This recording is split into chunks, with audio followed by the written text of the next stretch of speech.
You are not weak because you struggle with food. You are living in a time where discipline is being outsourced to weight loss injections. It just feels like the easy way forward. But here is the truth. When you hand discipline over to a syringe, you are not building control. You are renting it.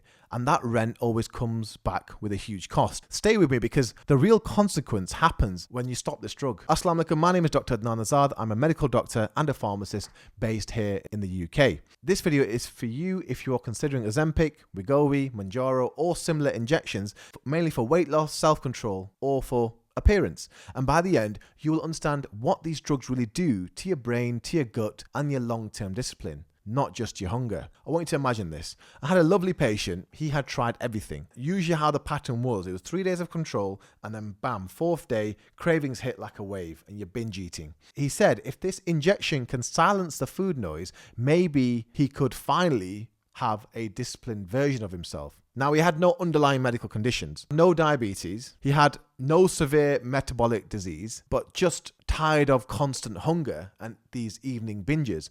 And I understood this. I understood where he was coming from. He was in a bit of a difficult situation. But another question came into my mind. If we mute food noise with a hormone, what about the other noises of life? The scrolling, the alcohol, the late night comfort eating, the emotional exhaustion. I walked through this with my client and here is what we discovered. People believe these injections create discipline. They hear the online influencers say food noise disappears. They imagine a switch in the brain that finally lets them say no. They see celebrities looking slimmer. Almost no one talks about nausea, vomiting, bowel pain, severe sudden pain related to pancreatitis, or how quickly the weight returns once the drug stops. There's been recent studies showing thyroid cancer, but I guess it's rare and no one wants to talk about it, but it has been picked up. And I'll tell you why people think like this. These medications were designed for metabolic disease, not cosmetic convenience. So here's what actually happens inside your body. Drugs like semaglutide or tirzepatide, which are the chemical names, mimic GLP-1 and related hormones. Now they slow down stomach emptying, so food sits longer within your stomach. You'll feel full quicker and for longer. Insulin release changes. Satiety signals change, which results in less hunger, less food rumination. Portion sizes shrink without any effort, but this isn't done softly or gently. In large trials, over half of the users reported nausea, diarrhea, constipation, or vomiting. Now, these side effects are not rare. They are part of how the drug forces your biology into a new state. And this is what few people understand. Slow digestion chemically can lead to severe bloating or obstruction. Post-marketing data shows cases of pancreatitis and gallbladder complications, some requiring emergency treatment. Several regulators now warn about possible mood changes and unaliving type thoughts. This matters because many people are not treating disease, they are treating impatience. Now, let me touch on this idea of food noise with both hands. Food noise is not one layer. Part is hunger, part is dopamine habit, and part is stress, loneliness, boredom, escape. A GLP-1 drug lowers biological hunger volume, but emotional noise remains untouched, which means you can stop overeating, but you're still scrolling on your phone at 1 a.m. You're still reaching for a bottle of alcohol. You're still soothing pain with distractions. We risk building a life where discomfort equals medication, not mastery.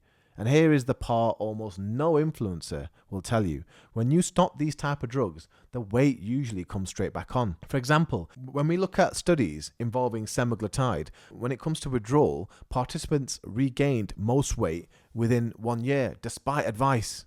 And across GLP-1 drugs, more than half of the weight lost returns within 12 months of stopping. Not because you failed, but because biology defends weight harder than your motivation can sustain alone. If you take this for just an event, a holiday, a slimmer selfie, you're most likely going to walk into the rebound weight gain, heavier, hungrier, more frustrated than before. NICE guidelines in the UK recommend that these medications are only for obesity or high-risk overweight, ideally within structured weight services. They are not meant for casual use by anyone who simply wants to feel more disciplined. If a clinic is selling you injections, and there's becoming more and more of these, without the proper screening, without proper monitoring, without lifestyle planning or even an exit strategy, that is a red flag.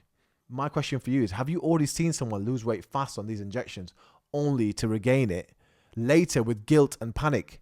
If you have, share it below, because your story may help someone feel less alone, because it's being promoted non-stop at the moment. Okay, if I'm not suggesting injections, what am I suggesting? First of all, let's get clarity. Speak to your own doctor. Check weight, check your waist, glucose control, blood pressure, sleep apnea risk. Now, if you meet this clinical criteria, the drug may be appropriate for you. That is the responsibility of your GP. Second, build habits that do not depend on injections. Just include a few things, a few changes. Protein in each meal, regular movement, consistent sleep, and remove trigger foods from the house. It sounds absolutely boring, I know, but it's sustainable. Third, if you and your specialist choose medication, treat it as a scaffolding, not identity. Use a lowered appetite window to learn slow eating, early satiety, emotional regulation. Plan how you will taper down and how you will cope when the hunger returns. Fourth, reconsider what discipline really means. Discipline is not silence in the brain.